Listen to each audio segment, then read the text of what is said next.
अस्सलाम वालेकुम स्टूडेंट्स, कैसे हैं आप सब। उम्मीद है आप लोग खैरियत से होंगे। तो वीडियो आप सामने देख रहे हैं, टाइटल और डिस्क्रिप्शन जो आपको नज़र आ रही है वो है केमिस्ट्री क्लास 11 सिंध बोर्ड का टारगेट पेपर 2025 एनुअल सिलेबस से है और रिड्यूस सिलेबस के अकॉर्डिंग पूरा आपको गेस्ट पेपर मिलेगा।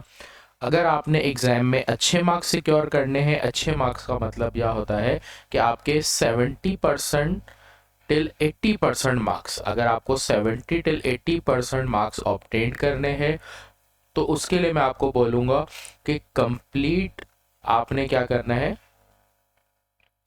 कंप्लीट गेस्ट पेपर को करना है। दूसरा, गाइडेंस जो मैं दे रहा हूँ, जो गाइडेंस मैं दे रहा हूँ वो प्रॉपर फॉलो करनी है। अगर आप ये दो चीज़ें प्रॉपर फॉलो करते हो, मैं आपको बोलूँगा आपका 70% पेपर हो जाएगा। और अगर 80% की बात करें तो बहुत ज़्यादा, आप अगर अच्छे से करोगे तो 80% होगा। अगर आपको 80% से अबव मार्क्स ऑब्टेन करने हैं केमिस्ट्री के अंदर, तो आपने कम से कम भी 2 गेस्ट पेपर को करना है। कम से कम भी 2 गेस्ट पेपर का मतलब है कि एक आपने एमसीसी मास्टर कोचिंग सेंटर मेरा गेस्ट पेपर कर लिया। दूसरा, अदर आपको अच्छा कोचिंग सेंटर आपको कोई लगता है जो आपको खुद बेहतर पता है कि यार इसका करना चाहिए, तो लाजमी उसका आप करो। कम से कम जब आप 2 गेस्ट पेपर को पूरी तरीके से और दोनों की बताई हुई प्रॉपर बातों को अच्छे से फॉलो करोगे, तब मैं आपको बोल सकता हूँ कि आपके 80% प्लस मार्क्स आएंगे। 70 टिल 80 मैंने अपने गेस्ट पेपर का एक टारगेट दिया है कि अगर इससे आ जाएंगे, लेकिन अगर इससे भी अच्छे मार्क्स चाहिए तो फिर आपको दूसरा करना ज़रूरी है। सही, तो ये बात आप अपने जहन में रखो। तो गेस्ट पेपर के लिए आप मेरी वेबसाइट पे विज़िट कर सकते हैं। वेबसाइट पे मैंने सारे के सारे गेस्ट पेपर अपलोड कर दिए हैं। व्हाट्सएप चैनल का लिंक और आ रहा है, इसको आप ज्वाइन कर लें, जिससे आपको बेनिफिट मिलेगा कि आपको अगर कोई भी गेस्ट पेपर नोट्स वगैरह चाहिए, जो वीडियो के लिंक्स होते हैं वो आपको ग्रुप में मिल जाएंगे। ये गेस्ट पेपर अभी अनसॉल्व हैं। सॉल्व गेस्ट पेपर के लिए आप मेरी वीडियोस का इंतज़ार करें, जिसके लिए आप व्हाट्सएप ग्रुप ज्वाइन कर लेंगे। नीचे नंबर आ रहा है, तो व्हाट्सएप ग्रुप पे उसकी वीडियो लिंक आ जाएगी। और चैनल को सब्सक्राइब करें कि आपको चैनल से फ़ौरन नोटिफिकेशन मिल जाए जब भी मेरी नई वीडियो आए। तो बढ़ते हैं अपने चैप्टर नंबर 1 के ऊपर। चैप्टर नंबर 1 की अगर मैं वेटेज लूँ तो चैप्टर नंबर 1 में आपके पास कुछ डेफिनेशंस हैं। देन डेफिनेशन के बाद आपके पास है न्यूमेरिकल्स। अगर आप बात करो चैप्टर 1 में डेफिनेशन की, तो जो कुछ इंपॉर्टेंट डेफिनेशन मेरे हिसाब से थी मैंने यहाँ मेंशन कर दी है। इन डेफिनेशंस को आप अच्छे से याद करो, दो दो लाइन से ज़्यादा की डेफिनेशन नहीं है, तो ये सारी डेफिनेशंस आपने याद करनी है। तो डेफिनेशन वाला सवाल अगर आता है तो एग्जाम में आपका हो जाएगा। देन बात करते हैं न्यूमेरिकल्स की। इस पूरे चैप्टर से 2 से 3 न्यूमेरिकल आने का चांस है। 2 या 3 न्यूमेरिकल इस चैप्टर से आने का चांस है, इसीलिए आप जितने भी बुक के न्यूमेरिकल हैं, बुक न्यूमेरिकल्स हैं, मैं बोलूँगा उनको एक दफ़ा अच्छे प्रैक्टिस करें। वर्क एग्जाम्पल है उनको करो, क्योंकि जितने भी मैंने इंपॉर्टेंट न्यूमेरिकल दिए वो बुक और वर्क एग्जाम्पल के ही दिए। तो अगर आपने बुक और वर्क एग्जाम्पल के न्यूमेरिकल अच्छे से कर लिए, तो एग्जाम में अगर 2 न्यूमेरिकल आए, इसका मतलब 8 मार्क्स आपके यहाँ से सिक्योर होंगे। Minimum 8 marks. अगर 3 न्यूमेरिकल आ गए तो आपके 12 मार्क्स तक इस चैप्टर से सिक्योर हो जाएंगे। इसलिए इस चैप्टर के न्यूमेरिकल्स मैं बोलूँगा बुक के सारे ही करें अगर आपको अच्छे मार्क्स सिक्योर करने हैं। और अगर आपका टारगेट है कि भाई अभी टाइम कम है और आपको लिमिटेड चीज़ें करने, फिर नीचे मेंशन न्यूमेरिकल्स आप अच्छे से करें। इन न्यूमेरिकल की वीडियो मेरे पास पुरानी जो बनी हुई है मेरे लेक्चर की, जो कंप्लीट वर्क एग्जाम्पल की है, वो भी नीचे डिस्क्रिप्शन में मैं रखूँगा, वहाँ से आप उस वीडियो को देख सकते हैं, मेरे चैनल पे मौजूद है। नहीं तो इन इम्पॉर्टेंट न्यूमेरिकल की मैं वीडियो अपने लेक्चर के जो रिकॉर्ड करूँगा वो अपने चैनल पे अपलोड करूँगा थोड़े दिन में, तो वो आपको मेरे चैनल से मिल जाएगी। सब्सक्राइब ज़रूर करें मेरे चैनल पे।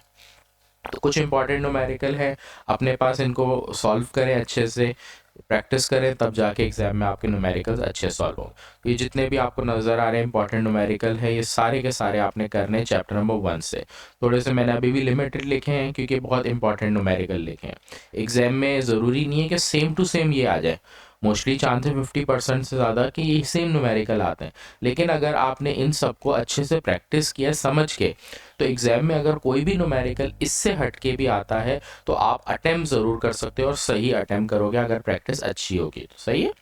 फिर हम चैप्टर 2 की बात करें तो चैप्टर 2 थोड़ा सा लर्निंग पे ज़्यादा है। ज़्यादा मटेरियल इस चैप्टर में आपके पास किस चीज़ का है, लर्निंग मटेरियल है, पूरा याद करने वाला टॉपिक है इस चैप्टर के अंदर। तो चैप्टर नंबर 2 एटॉमिक स्ट्रक्चर। आपके पास ये टॉपिक्स हैं, टॉपिक 1 2 3 4 5 जितने भी लर्निंग टॉपिक दिए हैं सारे आप अच्छे से करोगे। सबसे ज़्यादा अगर मैं लूँ तो लॉन्ग के अंदर डेरिवेशन है, radius, energy, frequency, wave number. इनमें से सिर्फ एक अगर आप चांस के लिए छोड़ना चाहते हो तो 2024 पास्ट पेपर को आप नज़र कर लो। मैंने सारी इंपॉर्टेंट लिखी है क्योंकि मैंने अपना टारगेट पेपर जो बनाया वो 70 से 80% मार्क्स के लिए बनाया, इसलिए मैंने 2024 की चीज़ें इंक्लूड रखी हैं। लेकिन अगर आप चांस लेना चाहते हो तो 2024 के रिपीट सवाल आप छोड़ दो, रिपीट सवाल को छोड़ दो, वरना बाकी सारे कर लो। और अगर अच्छी तैयारी करना चाह रहे हो तो रिपीट सवाल को भी करो। तो ये जितनी भी डेरिवेशन है इनमें से कोई एक लॉन्ग में बहुत इंपॉर्टेंट है, सही। बाकी लर्निंग सवाल हैं, ये सारे करने हैं। शेप्स ऑफ ऑर्बिट में सवाल एग्जाम में आता है। इलेक्ट्रॉनिक कॉन्फ़िगरेशन का सवाल सेक्शन बी में आता है, सही। तो इलेक्ट्रॉनिक कॉन्फ़िगरेशन जितनी भी है बुक में दी हुई है, प्रैक्टिस अच्छे से करोगे तो एग्जाम में ये सवाल अच्छा होगा आपका। चैप्टर 3 की भी अच्छी खासी वेटेज है क्योंकि शॉर्ट में भी इस चैप्टर से आता है, लॉन्ग में भी आता है। ज़्यादा फेवरेट सवाल है इस चैप्टर में लॉन्ग के, सही, क्योंकि शेप्स ऑफ ऑर्बिट से सवाल लॉन्ग में है। पोस्टुलेट्स हो गया लर्निंग सवाल, डिफरेंशिएट बिटवीन हो गया, limitation, characteristic, bond pair, lone pair, इससे रिलेटेड सवाल लॉन्ग में आता है। प्रिडिक्शन ऑफ शेप, ये सवाल लॉन्ग या शॉर्ट किसी एक में तो ज़रूर रिपीट करता है। हाइब्रिडाइजेशन है, शॉर्ट या लॉन्ग कभी भी रिपीट कर देते, देखो शॉर्ट में भी रिपीट कर सकता है, लॉन्ग में भी रिपीट कर सकता है। इसलिए इन सवालों को मैं बोलूँगा अच्छे से लॉन्ग के हिसाब से प्रिपेयर करो, ये दो को तो, सही है। ये दो सवाल आप लॉन्ग के लिए बहुत अच्छे से प्रिपेयर करो। जितने भी स्ट्रक्चर बुक में दिए हैं वो ये सारे आप अच्छे से करोगे, वो करोगे। एक सवाल यहाँ पे मैं यहाँ पे मेंशन किया, चैप्टर टॉपिक 4 एंटी बॉन्ड और बॉन्डिंग। ये टॉपिक भी एग्जाम में लॉन्ग में आ सकता है क्योंकि कैरेक्टरिस्टिक एक तो यहाँ दिए हुए, दूसरे इसके अलावा एंटी बॉन्डिंग का एक पूरा टॉपिक दिया ऑक्सीजन की स्ट्रक्चर वाला, वो बहुत ज़्यादा इंपॉर्टेंट है जो मैं यहाँ लिखा हुआ नहीं है। लेकिन एंटी बॉन्ड का टॉपिक पूरा आप करोगे एग्जाम में, 1 2 3 इन तीनों में से ही ज़्यादातर इस चैप्टर से कोई टॉपिक आता है, सही है। चैप्टर 4 बहुत आसान चैप्टर है, लर्निंग ज़्यादा है इसमें, न्यूमेरिकल थोड़े से कम है लेकिन है। इस चैप्टर से भी एक न्यूमेरिकल आता है, जितने भी इंपॉर्टेंट न्यूमेरिकल हैं सारे इसके मेंशन है, वो सारे करो। लिमिटेड सवाल है, बुक के अगर सारे कर सकते हो तो वेल एंड गुड है। तो लर्निंग सवाल मैंने मेंशन किया है, इंपॉर्टेंट सवाल है वैल्यू ऑफ आर, डेरिवेशन, ये वाला वेंडर वॉल इक्वेशन, ये सारे इंपॉर्टेंट सवाल है, सही है। उसके बाद अगर बात करूँ तो ये न्यूमेरिकल है, 4 मैंने लिखे हैं, इनको अच्छे से करो। बहुत अच्छी प्रिपरेशन अगर चाह रहे हो भाई एग्जाम में बहुत अच्छे मार्क्स ऑब्टेन करने, फिर बुक के सारे न्यूमेरिकल वर्क एग्जाम के साथ अच्छे से करेंगे, सही, तो अच्छे मार्क्स आएंगे। चैप्टर 5 बहुत लीस्ट इंपॉर्टेंट टॉपिक्स हैं इसके अंदर, इनमें से कोई टॉपिक्स है जो आ जाता है, कभी ऐसा भी होता है कि चैप्टर से कुछ ना भी दे, सही है। तो लर्निंग चैप्टर है चैप्टर 5। चैप्टर 6 में भी कुछ खासा नहीं है, रिड्यूस होने के बाद यही चीज़ें बची है। चैप्टर 7 में आपके पास ये सारे लर्निंग टॉपिक हैं जिसमें से ज़्यादा important law of mass action, industrial preparation, Le Chatelier principle, ये दोनों इंपॉर्टेंट हैं और न्यूमेरिकल है इस चैप्टर के, सही। तो इस चैप्टर के न्यूमेरिकल ज़्यादा इंपॉर्टेंट है, एग्जाम में न्यूमेरिकल लाजमी देता है और ये सवाल ज़्यादातर लॉन्ग में रिपीट करता है, सही है। केमिस्ट्री में फर्स्ट ईयर में न्यूमेरिकल काफ़ी ज़्यादा है, ऑलमोस्ट 50% पेपर में न्यूमेरिकल आते हैं। आप लोग बोलो कि भाई हम लर्निंग करें केमिस्ट्री में तो पेपर नहीं निकलेगा, न्यूमेरिकल करना लाजमी है। एसिड बेस इस चैप्टर में से भी आपके पास लर्निंग सवाल इतना नहीं है, तो न्यूमेरिकल इस चैप्टर का ज़्यादा फेवरेट है कि एग्जाम में न्यूमेरिकल इस चैप्टर का आएगा शॉर्ट के अंदर, लॉन्ग में चांस बहुत रेयर है। फिर चैप्टर 9 की बात करें तो चैप्टर 9 में ये कुछ लर्निंग टॉपिक में से ही डेफिनेशन वाले हैं, बाकी इस चैप्टर के न्यूमेरिकल है, सही है। तो जितने भी न्यूमेरिकल है सारे करोगे। ये टेबल वाला न्यूमेरिकल तो अक्सर और बेशतर 5 ईयर में रिपीट है, ये बिल्कुल इसी तरह से। प्रीवियस वीडियो में भी मैंने इस न्यूमेरिकल को अच्छे से सॉल्व किया है, कंप्लीट गेस्ट पेपर की, इस साल की भी न्यूमेरिकल की वीडियो बनाऊंगा तो आप देख लेना। बहुत ईजी न्यूमेरिकल है और हर साल रिपीट होता है, बस थोड़ा सा लॉजिकल न्यूमेरिकल है, थोड़ा लॉजिक से सॉल्व करना है तो बहुत इजी सॉल्व हो जाता है, सही। चैप्टर 10 की बात करें तो चैप्टर 10 में भी आपके पास जो इम्पोर्टेंट सवाल है वो ये वाला ज़्यादा है, सही है, ये वाला थोड़ा सा कम है। फिर इस चैप्टर के न्यूमेरिकल एग्जाम में एक न्यूमेरिकल इस चैप्टर से नज़र आएगा आपको। चैप्टर 11 की बात करें तो इसमें हैसेस लॉ है, important topic, first law of thermodynamics, ये 2 इंपॉर्टेंट सवाल है, बाकी कम इंपॉर्टेंट है। फिर चैप्टर में न्यूमेरिकल है, सही है, हीट ऑफ फॉर्मेशन का न्यूमेरिकल है, फेवरेट है कि इस तरह का या ऐसा ही न्यूमेरिकल एग्जाम में आ जाए, सही, ज़रूरी नहीं है ये न्यूमेरिकल आए। न्यूमेरिकल देने का मकसद है कि आप इसको न्यूमेरिकल को समझ के प्रैक्टिस करो, इससे रिलेटेड पास्ट पेपर को भी सॉल्व करो।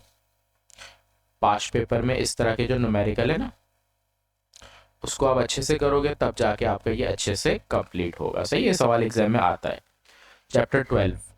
चैप्टर 12 में कुछ ज़्यादा इंपॉर्टेंट नहीं है, लर्निंग सवाल ही हैं, तो ज़्यादा इंपॉर्टेंट इसमें ये वाला टॉपिक 5 ज़्यादा इंपॉर्टेंट है, सही, बाकी शॉर्ट है, इतने ज़्यादा इंपॉर्टेंट नहीं है। तो यहाँ तक आके आपकी केमिस्ट्री फर्स्ट ईयर का जो गैस पेपर था उसको कंप्लीट मैंने रिव्यू कर दिया, आपको स्टार्ट में बातें बता दी कि मैं आपको कितने मार्क्स चाहिए, उसके हिसाब से आप प्रिपेयर करो। केमिस्ट्री में न्यूमेरिकल बहुत ज़्यादा अच्छे से करने हैं, केमिस्ट्री में मेजर न्यूमेरिकल आता है, सही। उसके बाद लास्ट जो एसिड बेस वाला चैप्टर है, जो यहाँ पर मैंने मैंशन नहीं किया, वो एक और चीज़ बताता चलता हूँ कि एसिड बेस वाले चैप्टर में आपके पास जो लास्ट के चैप्टर है ना एसिड बेस वाला, सॉरी यहाँ पर ये लास्ट जो है इलेक्ट्रोकेमिस्ट्री, और इसमें आपके पास रेडॉक्स रिएक्शन की इक्वेशंस हैं, एसिडिक मीडियम और बेसिक मीडियम, सही। एसिडिक मीडियम बेसिक मीडियम का सवाल लाजमी आता है लॉन्ग के अंदर। कंप्लीट इसकी जो लेक्चर है मैंने अपने चैनल पे पहले ही अपलोड कर दिए हैं, नीचे डिस्क्रिप्शन में मैं आपको मेंशन कर दूंगा। ये सवाल तो है ऐसा कि आप बहुत अच्छे से प्रैक्टिस करो, एग्जाम में ये छोड़ने की गुंजाइश नहीं होनी चाहिए, क्योंकि लॉन्ग में वैसे ही चॉइस कम रहती है। तो ये सवाल आप लाजमी करोगे, मुश्किल नहीं है लेकिन प्रैक्टिस ज़रूरी है, सही। तो अच्छे से प्रैक्टिस करोगे तो ये सवाल आपका अच्छे से कवर होगा। तो आज की वीडियो यहीं तक थे। चैप्टर नंबर 1 till 12 मैंने सारी चीज़ें मेंशन कर दी, रिड्यूस के हिसाब से जो चीज़ें हट गई थी वो मैंने यहाँ पर नहीं लिखी है, तो जो चीज़ें बची हैं वो इम्पॉर्टेंट है, उसको आप अच्छे से करो।